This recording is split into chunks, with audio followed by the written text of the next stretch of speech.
আপনাদেরকে দেখাচ্ছি online portal বার্তা.in এর আপডেট।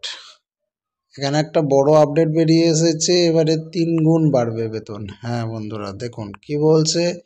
কেন্দ্রীয় সরকারি কর্মচারী এবং পেনশনভোগীদের জন্য সুখবর। অষ্টম বেতন কমিশন শীঘ্রই কার্যকর হয়ে যাচ্ছে, যেটা কর্মীদের বেতন বৃদ্ধির দিকে নিয়ে যাবে। রিপোর্ট অনুযায়ী সরকার 2025 সালের ফেব্রুয়ারির বাজেটের সময় এই ঘোষণাটা করতে চলেছে।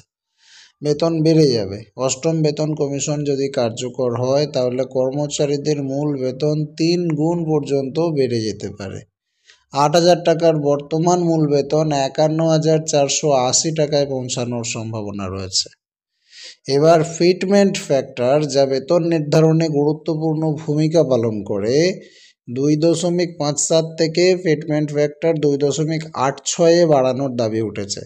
এই পরিবর্তন শুধু বেতনই বাড়িয়ে দেবে না, কর্মীদের জীবনযাত্রার মানকেও উন্নত করে দেবে। পেনশনভোগীরাও কিন্তু স্বস্তি পাচ্ছেন। অষ্টম বেতন কমিশন কার্যকর হলে অবসরপ্রাপ্ত পেনশনভোগীরাও উপকৃত হবেন। ন্যূনতম পেনশন 9,000 টাকা থেকে 1 লাফে বেড়ে 25,740 টাকা হয়ে যাবে। এছাড়া সম্প্রতি ডিএ বা মহার্ঘ ভাতা 3% বাড়িয়ে পেনশনভোগীদের আরও স্বস্তি কিন্তু দিয়েছে সরকার। এখনো পর্যন্ত সরকার আনুষ্ঠানিকভাবে এটা নিশ্চিত করেনি, তবে জাতীয় কাউন্সিল, বেতন কমিশনের সাথে যৌথ উপদেষ্টা কমিটি আর ফিটমেন্ট ফ্যাক্টরটাকে ইনক্রিজ করার দাবি কিন্তু করছে। বিভাগীয় সূত্র জানাচ্ছে যে এর পূর্ণাঙ্গ রূপরেখা তৈরি করা হয়ে গেছে।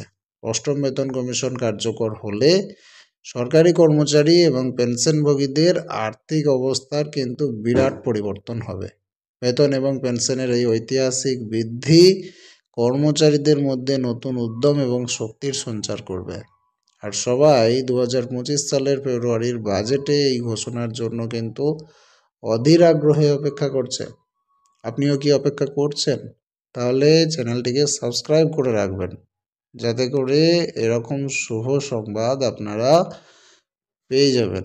সরকার ঘোষণা করলেই আমরা ভিডিও আপডেট আপনাদেরকে দেবো। আর সাবস্ক্রাইব না করলে হয়তো বা আপনি খবরটা মিস করে যেতে পারেন। সুতরাং ভিডিওকে লাইক শেয়ার করবেন আর আপনার মতামত কমেন্ট সেকশনে লিখে জানাবেন।